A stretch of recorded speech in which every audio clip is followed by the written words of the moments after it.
Avec la mort de Johnny Hallyday et de France Gall, c'est une partie de notre jeunesse qui s'en va, témoigne Michel Drucker.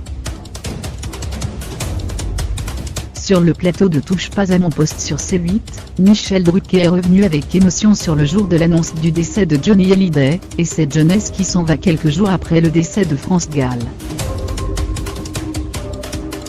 Le 5 décembre dernier, Johnny Hallyday décéda des suites d'un cancer des poumons contre lequel il se battait depuis des mois.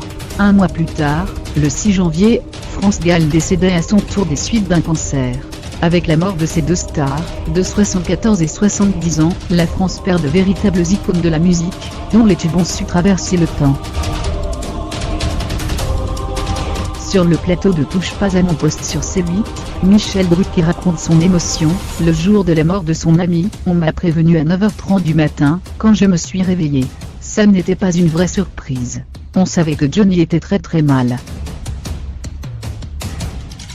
Je me suis retrouvé tout seul, sur le plateau d'Anne-Sophie Lapix, sans public évidemment, sans prompteur, ni oreillette. Je suis resté 2h30, et je sentais la fin de l'émission arriver. Et à un moment donné, je me suis demandé comment j'allais conclure cette émission.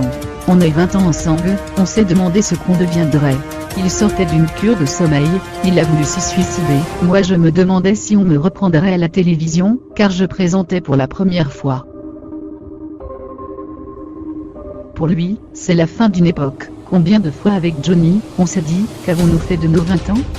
Et c'était, comme la disparition de France Gall, une partie de notre jeunesse qui s'en va.